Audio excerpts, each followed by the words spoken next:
I played an older fellow with sagging pectorals and a pot belly that they glued onto me. Clearly, because this is too hot for me.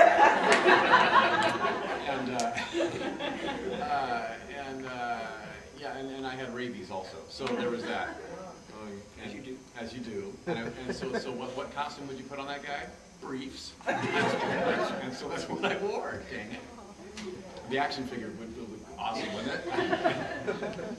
You get this lady come up to you, and you know one other. Just one.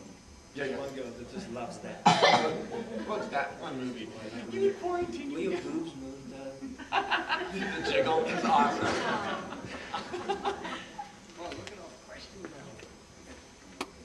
So, throughout your career, Doug, you've been in various costumes throughout. What's it like often being the body but not the voice? Thank you for bringing that up because it's not actually often. It's happened 3 times total in my 23-year career. Right, but it's happened in like big name notable things. That's the problem, exactly. When it happens in a movie like the first Hellboy, when the studio didn't know who I was really, but I was becoming referred by the makeup people. He's the one, and Guillermo del Toro had worked with me on Mimic before. So they knew I could pull it off. The studio was like, who's this Doug Jones fellow? We should really put a star name with that character, blah, blah, blah. That kind of hurts your feelings a little bit, you know? It's like, well, when's my chance? So, but that kind of set a stupid precedent, unfortunately for me, that when the Silver Surfer came along, and then it happened again.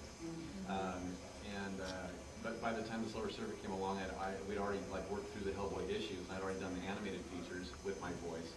Hellboy 2 was coming with my voice, so I kind of got that back again. Pan's Labyrinth was an instance where you don't mind being dubbed over because it was a language I don't speak. That right makes sense. Even though I did learn the language of the film, I did learn Spanish. I learned all my dialogues so I could communicate with my co-stars on set and da-da-da. But I had an accent that was indistinguishable, and Guillermo wanted a particular sound from that. So that's fine. You could direct a voice actor with nuances that I can't even hear. That makes sense, you know. But those are the 3 instances that it's happened. Pan's Labyrinth makes perfect sense. Nobody would ever, think anything. But what hurts is when you get reviewed and people call you the body or the movement reference or something like that, and the real actor was the guy who came in for one day and voiced over you. That doesn't feel good. When you put your heart and soul into creating a character and half of it's taken away. Hopefully I'm past that now. I'm gonna all hope with me. Thank you. Yeah. You guys realize how difficult it is to. I have to brag about Doug because I always do this when he brings up Pants.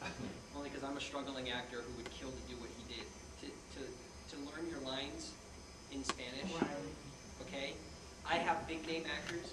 Not you. I have big name actors on my company roster that would never do that in a million years, no matter how much money you gave them. And Doug did it, and that is absolutely amazing.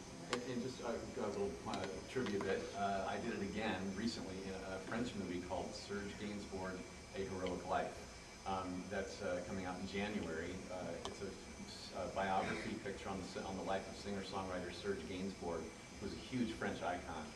French-produced movie in the French language, and I had to do it all over again, where I learned French dialogue. And if you think I didn't sound right in Spanish, I really didn't sound right. No, and the French are very particular about their accent. So, oh my gosh.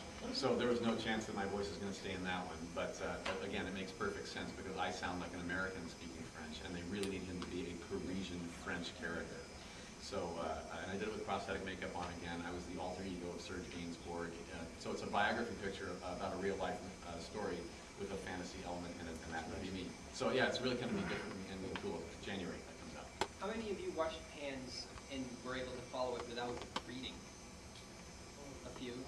Now because you speak Spanish. Now imagine watching it and you're hearing Spanish, but Doug's mouth is going 1, 2, 3, 4, 5. Right? Because that's what Guillermo told me to do originally. The first option he gave me when I told him how terrified I was of taking that role, it was, I don't speak Spanish. I can't. Surely there's another actor who can pull this off better than me. And he said, "Oh, don't worry about it. You can count to 10 for all I care, and then we'll dub it later." So that was so casual. But I thought it was comforting to think that if I don't get the Spanish perfect, the picture can be saved. But I couldn't leave him with my mouth going 1, 5, 6, 7. You know, when he needed some, a good lip sync so no, unless you tell people, they don't know that was dubbed over. So I'm gonna pat myself on the back for that.